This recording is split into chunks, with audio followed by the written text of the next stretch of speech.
Kita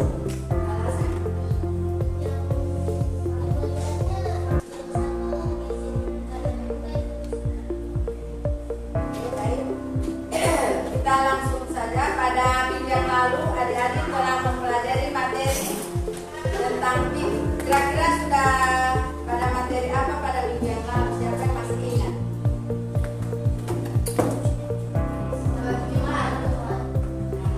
Sekarang pada minggu yang lalu adik-adik telah mempelajari materi tentang sholat Jumat.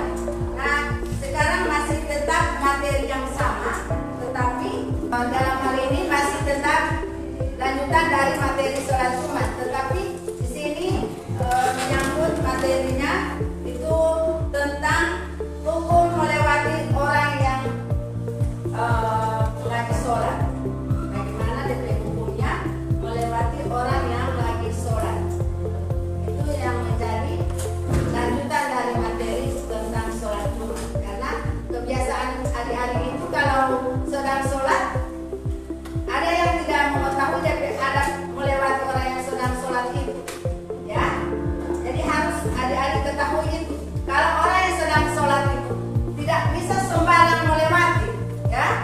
Nah, di sini kami akan menjelaskan tentang adab melewati orang yang sholat. Tolong adik-adik tonton sebentar lewat video. Oke, silakan Pak Alan. Oke, baik, sebelum kita mempraktekkan, ada hal-hal yang perlu kita ketahui dalam hal melaksanakan adab-adab sholat, ya. Mungkin adik-adik sekalian dari semester 1 ini kita belajar tentang sholat 5 waktu, sholat jamaah, akan tetapi kita belum mengetahui adab-adab dalam melaksanakan sholat. Salah satu adab yang harus diperhatikan adalah pada waktu melaksanakan sholat, berat hukumnya bagi adik-adik yang melewati orang yang melaksanakan sholat, ya. Di sini ada batas-batasnya. Ketika adik-adik sedang berdiri melaksanakan sholat, kemudian ada yang lewat pas di muka adik-adik, maka adik-adik wajib untuk menghalanginya, ya. Tetapi ketika adik-adik ada yang lewat, namun dia lewat dari batas suci atau batas sejadah, itu disahkan, ya. Jadi yang dilarang ini adalah lewat dari di depan orang yang melaksanakan sholat. Kalau dia sudah lewat dari sejadah, maka itu tidak dilarang, ya. Mungkin itu penyampaian awal dari saya, dan akan dijelaskan lagi kembali oleh teman saya, Pak Alan. Fakturan terdepan dipersilakan. Baik, terima kasih waktu itu Bapak Ibu. Kemudian saya akan melanjutkan apa yang sudah disampaikan oleh Pak Nasir. Jadi terkait sholat ini, pertanyaan saya cuma satu: apakah adik-adik ini sudah sholat semua atau belum? Coba siapa yang sudah sholat subuh tadi? Yang sholat subuh tadi mana? Angkat tangan. Cuma satu orang? Yang lain? Yang lain? Oke, saya yakin dan tolong angkat tangan. Saya yakin dan percaya adik-adik ini sudah sholat semua. Kalian tahu keutamaan sholat itu apa? Ada dalam suatu firman Allah Subhanahu wa taala mengatakan, "Inna sholata tanha 'anil fahsya'i wal munkar." Sesungguhnya sholat itu mencegah dari perbuatan keji dan munkar. Apa itu perbuatan keji? Perbuatan yang dilarang oleh Allah Subhanahu wa taala. Jika kalian ingin melakukan sesuatu, kalian pasti berpikir, saya ini sudah sholat tadi, saya sudah mengerjakan kebaikan, tapi kok saya malah berbuat kejahatan? Pasti kita akan dihalangi oleh kebaikan-kebaikan yang telah kita perbuat. Nah, kemudian saya dan Pak Nasir dan Ibu akan menjelaskan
hadis valid, artinya hadis ini yang memang harus kalian pahami. Yang kalian seperti yang Rasulullah katakan tadi, apabila dia lewat di depan seseorang, maka lebih baik dia berdiam diri selama bertahun. Ada yang ingin ditanyakan? Mungkin dari ketua kelas ada yang ingin ditanyakan?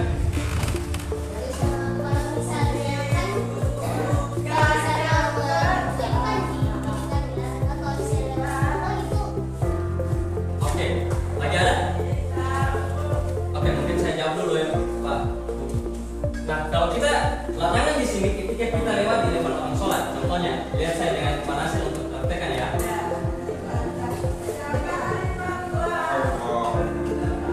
Kepanasan sudah sholat, tiba-tiba saya yang sudah selesai sholat terlebih dahulu dan panasin, saya lewat begitu saja.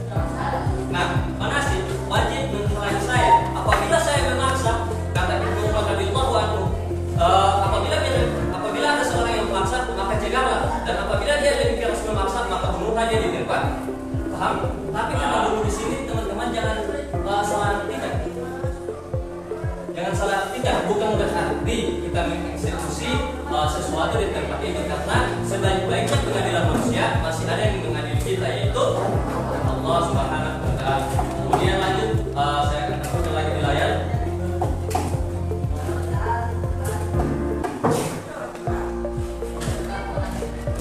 Nah, pertanyaannya lagi satu. Bagaimana jika tidak menggunakan sutra? Contoh, saya sholat, Allahu Akbar, tanpa menggunakan sujadah, tanpa menggunakan pembatas. Bagaimana kalau tidak menggunakan itu? Bagaimana orang kalau lewat? Pak, berarti mau lewat salah sini boleh? Pak, berarti mau lewat di depan itu boleh? Menurut kalian seperti apa? Ayo, sesuai yang ada di pikiran kalian. Tanpa harus baca buku kan kalian kalau pernah belajar tentang surat ibadah toh. Jadi menurut kalian seperti apa? Boleh atau tidak? Boleh atau tidak? Ayo. Boleh atau tidak?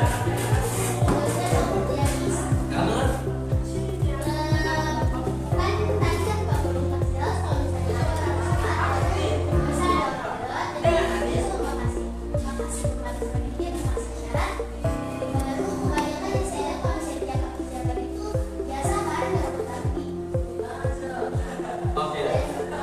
Oke, tangan dulu untuk ketua kelas.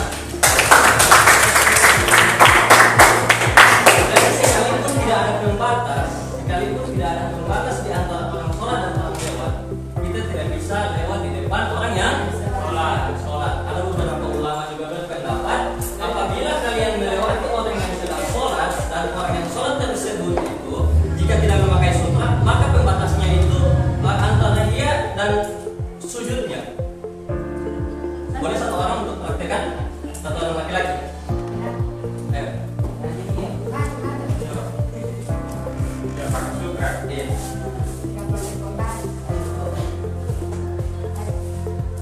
Oke, perkenalkan dulu. Pakai barang. Perkenalkan, nama saya Muhammad Sarudin Abdul Rahman. Jangan ada yang ketawa ya. Jadi, coba posisi sujud. Nah, kelihatan ya semua. Jadi, sebagian ulama berpendapat, jika tidak ada pembatas antara orang yang sholat, maka batasnya itu antara dia dalam posisi sujud. Jadi, berarti ada di sini. Kelihatan?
kalau kita menggunakan DP sudara atau tidak harus adik-adik perhatikan ya.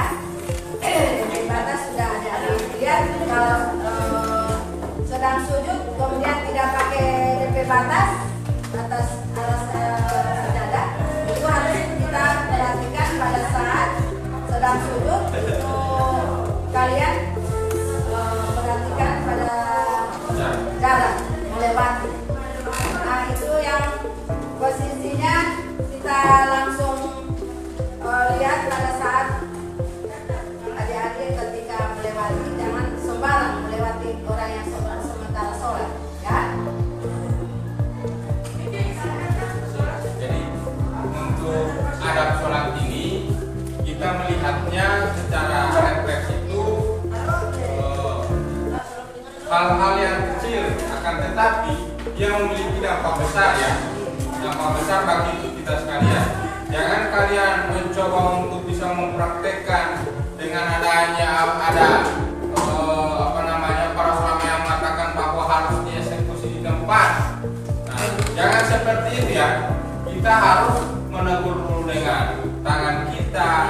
Ketika orang yang sudah paham tentang adab sholat, maka ketika dia kita larang, maka dia tidak akan memaksa untuk melaksanakan melanjutkan ke perjalanannya ya. Tapi kalau orang yang tidak tahu adab, maka tetap akan memaksa. Dan caranya seperti apa? Kita ayunkan 3 kali tangan kita ke depan ya. Itu 3 kali itu menandakan bahwa larangan itu memang wajib untuk kita laksanakan ya. Tidak mungkin kan kita larang 1 kali kemudian dia tetap memaksa. Ketika kita manusia yang memiliki agama Islam bahwa melihat orang yang melaksanakan sholat dengan adab-adabnya, maka larangan 1 kali mereka sudah berpikir bahwa itu tidak bisa dilaksanakan, kecuali orang yang tidak beragama Islam dan tidak punya otak dalam hal menganalisis adab-adab dalam melaksanakan sholat ya. Kita kan sudah Islam semua ya. Jadi setidaknya ilmu tentang adab-adab melaksanakan sholat ini diimplementasikan dan disampaikan kepada teman-teman Anda yang belum tahu tentang adab melaksanakan sholat. Berbagi ilmu kepada orang lain yang bermanfaat bagi diri kita dan diri orang lain. Kira-kira seperti itu tentang adab pelaksanaan sholat yang sudah kami peragakan. Mudah-mudahan jadi bahan untuk dijadikan sebagai pembelajaran untuk kita sekalian. Dan kita akhiri dulu pertemuan kita di siang hari ini. Lebih dan kurangnya kami dari guru-guru fikih mengucapkan banyak terima kasih.